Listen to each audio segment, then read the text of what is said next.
kayaknya masih pengantin baru nih. Coba kita kasih kesempatan pengantin baru nanya lagi.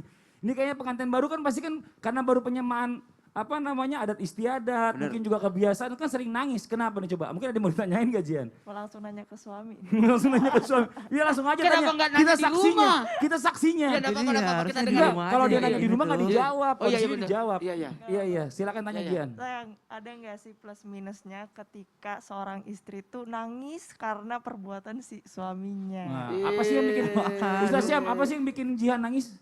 Enggak tahu ya, kadang-kadang Nangis nangis sendiri aja. aja. Lebih sensitif Lebih Lebih biasanya. sensitif gitu. Ya udah, mau izin penjelasannya kalau gitu deh sekalian. Baik, Silakan. bismillahirrahmanirrahim. Tabe sayang. Tanyanya Jihan menjebak ya. Tabe Ustaz Mas Fadli, Ustaz Syifa yang dimuliakan Allah Subhanahu wa taala. Bismillahirrahmanirrahim. Alhamdulillahirabbil alamin wassalatu wassalamu ala asyrafil anbiya'i wal mursalin sayyidina Muhammadin wa ala alihi wa sahbihi ajma'in. Asbahna wa asbahal mulku lillahi rabbil alamin. Subhanaka la ilma lana illa ma 'allamtana innaka antal alimul hakim. Amin amin amin ya rabbal alamin.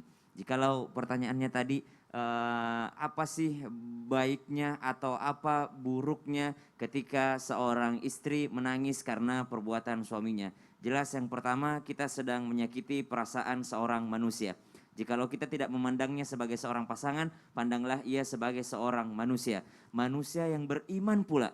Manusia yang beriman yang ternyata beriman kepada Allah Subhanahu wa taala dan beriman kepada hari akhir. Menyakiti orang lain saja kita dilarang dan ada pertanggungjawabannya di hadapan Allah Subhanahu wa taala, apalagi menyakiti orang yang terdekat dengan kita pada saat ini yaitu pasangan kita. Maka subhanallah Rasulullah sallallahu alaihi wasallam mewanti-wanti untuk bertakwa melalui pasangan kita. Bahkan Rasulullah mengingatkan khairukum li ahli wa ana khairukum li ahli. Sebaik-baik daripada kalian adalah yang paling baik terhadap keluarganya dan aku yang terbaik terhadap keluargaku. Seakan-akan Rasulullah tuh pengen nunjukin ke sahabat, aku aja yang sesibuk ini masih perhatian terhadap keluargaku. Apalagi kalian, mestinya kalian bisa lebih baik terhadap keluarga kalian. Maka ketika Rasulullah SAW mengingatkan kepada kita semua, maka kata Rasulullah SAW, engkau menghalalkannya dengan kalimat Allah. Engkau mengikatnya dengan kalimat Allah Subhanahu wa taala, berarti engkau berhadapan dengan Allah Subhanahu wa taala. Maka ketika kita membuat istri menangis dengan unsur yang namanya kezaliman, dengan suatu kejahatan, dengan unsur yang namanya menyakiti perasaannya, maka subhanallah kita berhadapan langsung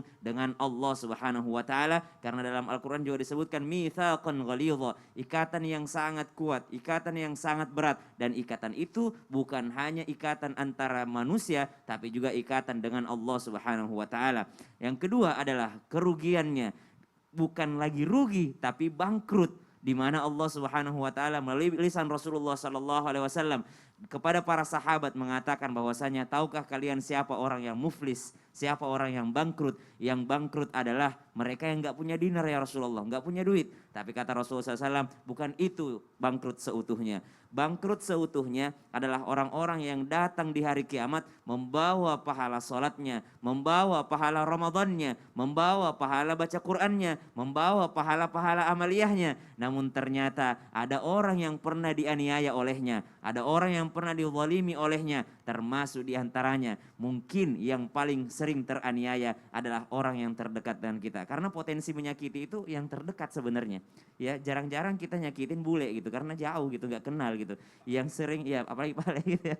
Ya jadi kita sering saling bersinggungan itu yang terdekat. Kenapa yang sering menyakiti kita adalah orang terdekat kita? Coba lihat Nabi Yusuf alaihissalam, siapa yang mengkhianatinya? Kakak-kakaknya. Betul. Yang menyakiti hati perasaan Rasulullah SAW siapa? Pamannya sendiri, Betul. Abu Lahab. Kemudian yang menyakiti perasaan Nabi Nuh alaihissalam, orang terdekatnya, anaknya sendiri, istrinya. Nabi Lut, siapa yang menyakiti perasaannya? Istrinya sendiri. Ya Asia, siapa yang menyakiti perasaannya? Ratu Asia. Fir'aun gitu. Jadi yang diceritakan dalam Al-Quran itu orang-orang terdekat, keluarga terdekat yang paling berpotensi untuk menyakiti perasaan kita. Maka naudzubillah min dzalik bisa jadi habis pahalanya. Tapi ada hubungannya nggak sih kalau seandainya perempuan nangis karena mungkin sakit hati sama rezeki keluarga yang jelas?